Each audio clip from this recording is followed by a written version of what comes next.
Welcome to this brief presentation on end-of-life care in America, in which I will discuss the Medicare hospice benefit. My name is Jim Pacala. I am a family physician and a geriatrician, and I am not a health economist.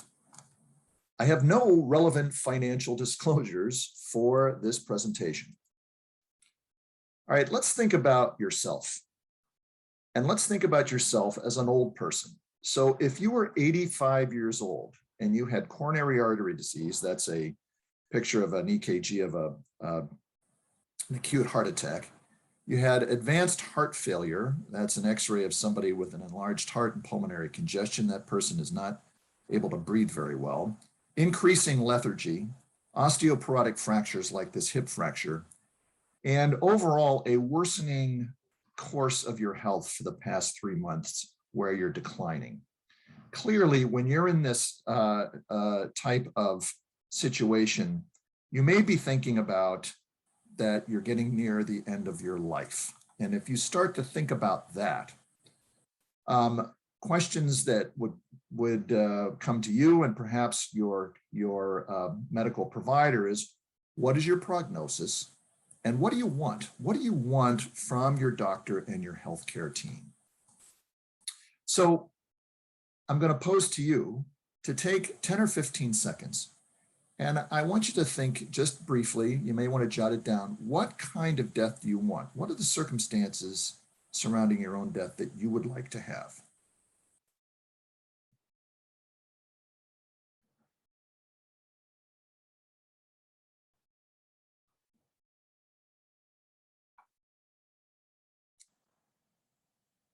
If you're like most people, you would have thought of some of these or all of these. The research shows that when people are asked about this, the vast majority of them will say, well, I want to die at home. I don't want to die, in the hospital. I want to be at home. I would love to be surrounded by my family and friends.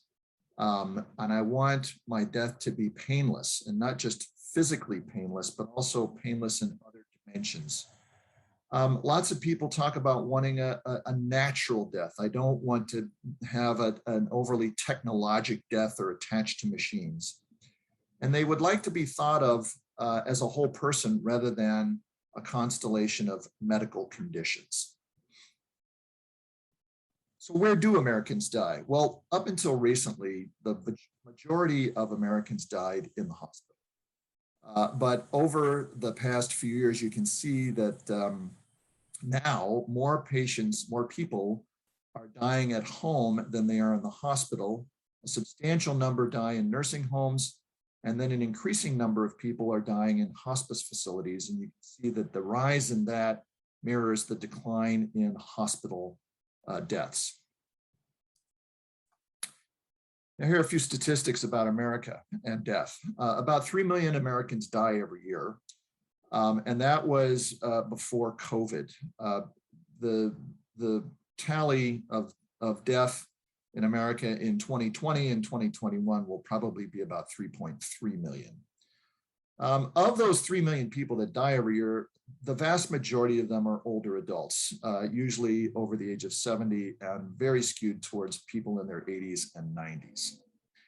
Now, there's what happens to those people is that they use an awful lot of medical services and a Medicare budget in the last year of their life, particularly in the last 2 months.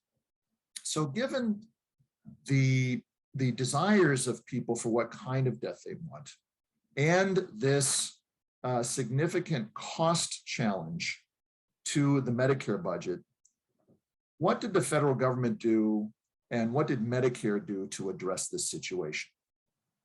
Well, what they did is they created the Medicare Hospice benefit, which is administered by the Centers for Medicare and Medicaid Services. And I'm going to speak to you just about some of the basic features of this hospice benefit. So it was created in 1983. It really emphasizes palliative care, non-curative care, care that is designed to treat pain and make the patient as comfortable as possible, and to lead to what many people would consider a dignified death. And to do that, it shifts some of the benefits that would normally be covered under Medicare and augments other benefits that are not covered by traditional Medicare that are more applicable at the end of life. And you can see that hospice use has increased quite a bit. And when you hear the word hospice, it refers to two things. One is the Medicare hospice benefit, which is an insurance benefit, and the other is a hospice facility or a hospice care program, which is providing end-of-life care to its patients. Now, the vast majority of those patients have elected to partake of the Medicare hospice option in terms of coverage. So to become eligible for this hospice benefit, you must be willing to say, okay, I want a palliative care model. I'm less interested in curing my illnesses, and I am ready to face the last chapter of my life. You can continue in Medicare for the coverage of your non-terminal conditions. You can stop it at any time you want. You can say, that's it, I'm off hospice, go back to regular Medicare. And then you have to have a prognosis of less than 6 months to live. And that is usually certified by your own physician and a hospice-based physician. Now, that certifying a prognosis of less than 6 months can get tricky. And I'm going to spend a little bit of time talking about that. It's actually harder to predict death than one might think. And I'm going to just lay on you 3 slides from a geriatrician named Joanne Lynn at Georgetown, who has written quite a bit about trajectories to death. And she mentions 3 different trajectories. The first is the cancer trajectory, which is probably the easiest one to predict death. And usually when people have cancer, they still maintain a relatively high level of functioning until a very, very advanced stage of that cancer, when at some point they're unable to get out of bed, they're unable to dress themselves, and they're in really pretty advanced disability. That usually means that the patient doesn't have very long to live, and frequently that's less than 6 months. Now, there's other types of scenarios towards the end of life. One of them is organ system failure. So if you think about advanced heart disease, diabetes, bone disease, kidney disease, and so forth. Frequently, the trajectory looks like this, where there's a gradual decline in overall functioning, and it's punctuated by these acute declines. And so that is an episode, a flare of heart failure. And the patient goes into the hospital, and when they come out of the hospital after getting that treated, they're not quite back at the functional level they were before. And eventually, the patient dies during one of these acute flare-ups. That makes determining prognosis a little bit more difficult. And the most difficult prognosis to determine is in patients with dementia, Alzheimer's disease, or multiple organ problems and frailty. And you see a very variable course from patient to patient, and it can make prediction of death much more difficult. So that's one of the challenges that physicians have when thinking about and working with their patients on whether or not they should go on the hospice benefit or not. Here you can see in the client conditions, when you look at hospice enrollment, the vast majority, the biggest category of them are patients with cancer. Again, those are probably the easiest for prognosis. And then you can see the other of the top 4 conditions. Really quick here, hospice care is focused on quality and comfort, not on cure. It's an interdisciplinary team. You can get hospice care at home or in a hospice institution, and it is really comprehensive care. It's comprehensive care that is provided by an interdisciplinary team, not just what some might think of the traditional health professions, but also chaplains, volunteers, therapists, bereavement counselors, and so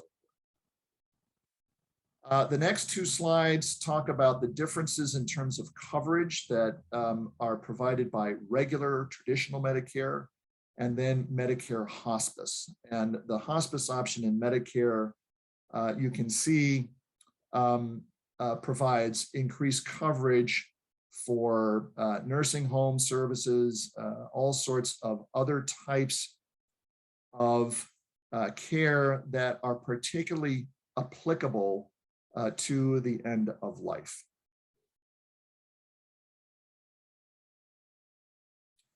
Really quick about hospice financing. It is a Part A benefit financed through that by the federal government. And what the government does is it provides a per diem payment to hospice programs who employ hospice physicians and hospice care teams. And then they provide that care to hospice enrollees, and the physicians usually bill on a fee-for-service basis. So getting back to yourself and those questions for you and your doctor: what is your prognosis and what do you want from your doctor? Well, your prognosis, given the advanced stage of your illnesses and your conditions, is almost certainly less than 6 months. And then what do you want from your doctor? I think many of you and many people, it would show in research, want a palliative hospice model of care that is facilitated and paid for by the Medicare Hospice benefit.